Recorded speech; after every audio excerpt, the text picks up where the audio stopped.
At nagbabalik po ang Good Morning Kapatid. Alam niyo mga kapatid, kapag usapang kalusugan, madalas iniisip natin, nahuhuli yung mga kalalakihan sa pagpapatingin o di kaya pag-aalaga sa sarili. Pero ngayong mas nagiging bukas ang usapan sa well-being, panahon na para bigyang halaga ang holistic health. Yan ang pag-uusapan natin ngayon kasama ang ating resident morning doctor na si Doc Richard. Good morning, Doc! Good morning, Jester! And of course, good morning, Mommy Dibs na nanonood ngayon. Good morning din po sa ating mga kapatid. Para po ikwento paano niya na-achieve ang balanseng pamumuhay, makakasama natin ang Creative Director ng Lift Aesthetic Clinic and Distributor of Aptos Threads at International Speaker for Marketing Aesthetic Conferences na si Jan Raymond Conadera. Good morning, Jan. Good morning, kapatid. Finally, nandito na Yes, tayo. finally. It's your turn. Pala yung credentials, parang ang dami na eh. Una agad eh. Hiningal ako doon. Sakta lang. Yes, So, yes. eto na nga, Thank you, umpisahan na natin, no? Kasi parang sa panahon ngayon, mas nagiging conscious na yung mga tao in terms of their health. Correct. Mapababae man o mapalalaki. Ngayon, ang question ko sa'yo dyan, maaari mo ba kaming bigyan ng kaunting background kung paano nagsimula yung journey mo doon sa holistic health? Nung nag-start ako, actually, taga Palawan ako, no? Nung bata pa lang ako talagang may vision na ako na gusto kong maging healthy, maging successful sa career ko when I go to Manila. And that's the thing na gusto kong kailangan prepared ako. Pero talaga ang naging inspiration ko dito as yung tatay ko talaga, si Rolly Conadera. Kasi yung father ko, athlete siya before eh. Basketball player siya, nag-bowling siya, he even played badminton si kay Fidel Ramos. Papakita natin sa screen. Yes. Okay, And lumaki siyang tumanda siyang wala masyadong maintenance, wala masyadong sakit. So yun talaga yung nakita ko yung vision na parang pwede pala maging masaya, tumanda, at maging healthy. Okay, so si tatay, yung embodiment para sa iyo Correct. ng isang taong inaalagaan yung kalusugan niya ng buo. Pero kasi yung holistic health, while matagal-tagal na rin naman natin siyang naririnig, para sa ilang mga kapatid natin, hindi siya familiar na concept eh. Pag sinabi kasing health, iniisip agad natin physical health, di ba? Or di kaya, ngayon, nauuso mental health. Pero ano ba pag sinabing holistic health? Pag holistic health sa akin, pagbabalanse actually ng lahat ng angulo ng buhay, no? Either, sa skincare, sa body, yung pag-monitor mo ng stress, pag-balance mo niyan. And of course, yung pagiging positive mo sa buhay, that's for mental health naman.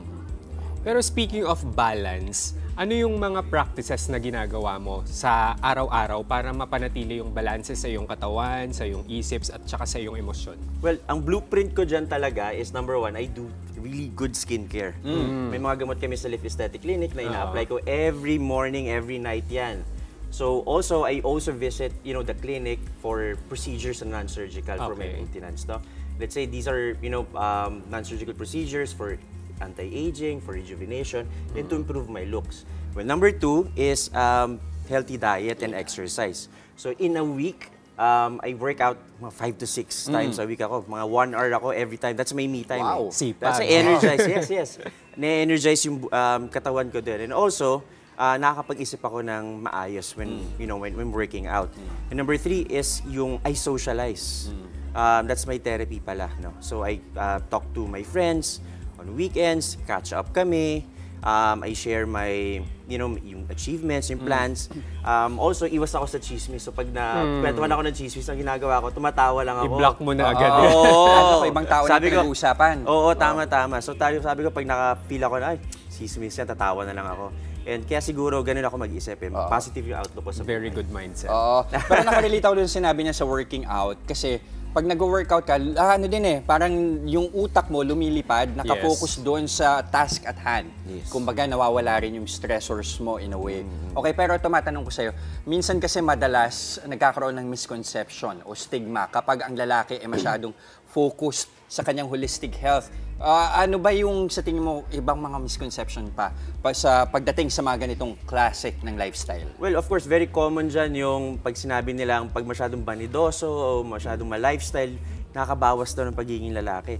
Actually, ngayon, sa panahon ngayon, yung pagiging disiplinado, pag-skincare, at pagiging conscious sa sarili, ay mas nakakagwapo na ngayon.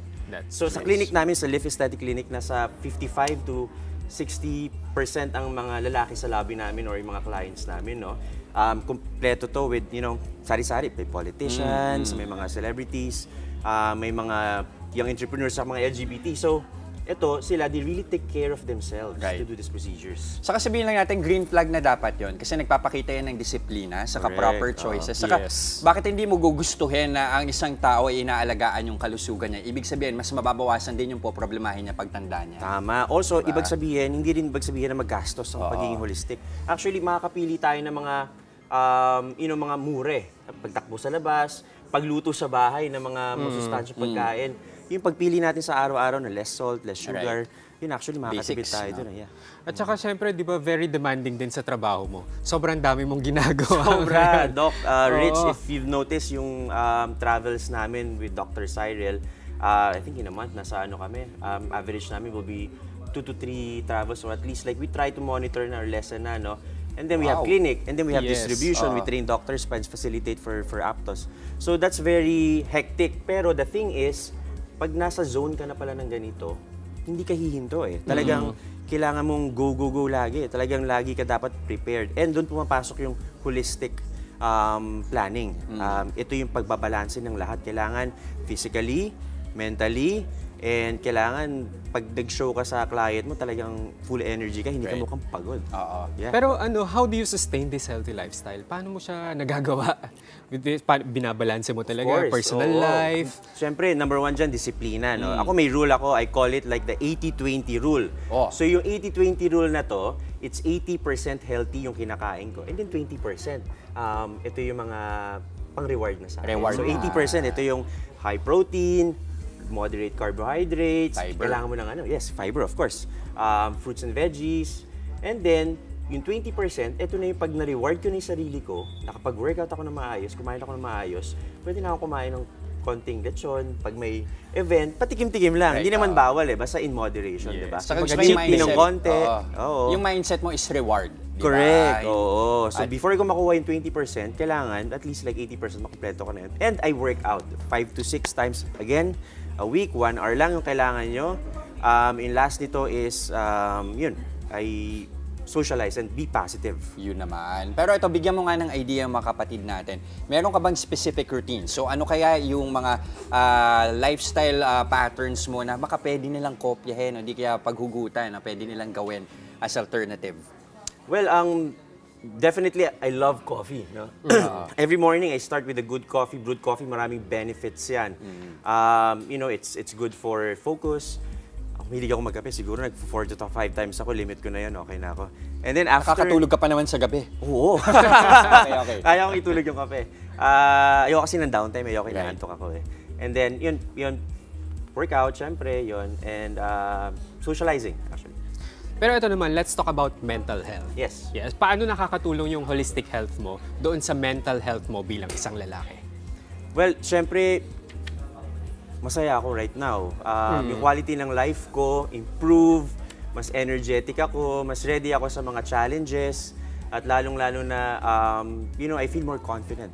Like, this one, it opened opportunity for me because I think, I reflect what I'm doing right now as a holistic person. Or something doing with that. So, for me, yun lang, yung quality of life is really improved from there. Okay. Yeah. At I'm sure yung mga kapatid natin, mas masasaksihan pa nila yung klase ng pamumuhay mo na pwede Yes. nilang gayahin by visiting our social. So, imbitahan mo yung mga kapatid natin, saan kanila makikita online? Yes, mga kapatid, you can visit my social media accounts. It's John Tancon and my FB is John Raymond Cunadera. And of course, you can visit our clinic at Lift Aesthetic Clinic. We have in BGC and Capitolio, Pasig. O, There ayan you mga go. kapatid, tandaan ninyo, hindi kabawasan sa pagkalalaki Yes. ang pag-aalaga sa sariling kalusugan. Okay, maraming salamat again. John Raymond Cunadera and of course, Doc Richard Gadiaza. Mga kapatid, Dimples Romana po, kumpletuhin ang inyong umaga ng mga kwentong puno ng inspirasyon. Salubungin po ang bawat araw ng may ngiti at pag-asa. Kaya't mag-subscribe na po at mag-follow na sa aming social media pages ng News 5.